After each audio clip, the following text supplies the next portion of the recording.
इम्तिहान किसका, इमरान खान या परवेज इलाही का? पंजाब और केपीके के हवाले से मौजूदा सियासी सूरत हाल ना सिर्फ इमरान खान के लिए मुश्किल नजर आती है बल्कि परवेज इलाही के लिए भी आसान नहीं। इस वक्त पंजाब की वजारत आला की गद्दी पर बैठे परवेज इलाही ने अपने सियासी गुरु चौधरी शुजात हुसैन को नाराज करके इमरान खान की हिमायत की थी और वजीर आला बने थे, लेकिन अब इमरान खान ने ही इन्हें मुश्किल में डालकर वापस चौधरी शुजात हुसैन के साथ ताल्लुकात बहाल करने पर मजबूर कर दिया है। इस बहरान में चौधरी परवेज इलाही का मकसद न सिर्फ अपनी कुर्सी बचाना है बल्कि इलेक्शन के बाद मुमकिन सूरत हाल में अपनी जगह बनाना और रास्ते खुले रखना है।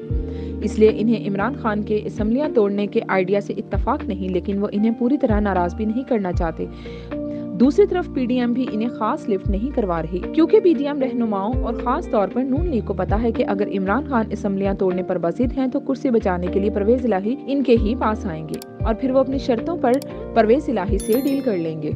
एक दिलचस्प एंगल ये भी है कि अगर परवेज इलाही असम्बली नहीं तोड़ते और इमरान खान अपनी अना की तस्कीन के लिए अपने तमाम सूबाई अरकान से इस्तीफा दिलवा देते हैं ताकि परवेज इलाही को इनकी हमायत हासिल न रहे और हुकूमत इंतखाबात पर मजबूर हो जाए, तो फिर क्या होगा? इमरान खान की इलेक्शंस की ख्वाहिश पूरी हो जाएगी? शायद फिर भी नहीं। इस बारे में नून लीग के एक सीनियर रहनुमा का कहना है कि जब तक गवर्नर वजीर आला को एतमाद का वोट लेने का ना कहे, वजीर आला बेफिक्र होकर काम करते रहेंगे, क्योंकि नून लीग के लगाए गए गवर्नर पंजाब पीटीआई के इस्तीफों के बाद भी परवेज इलाही को एतमाद का वोट लेने का नहीं कहेंगे। लेकिन इस माहौल में अदालतों का किरदार क्या होगा, ये पीडीएम को सोचना होगा।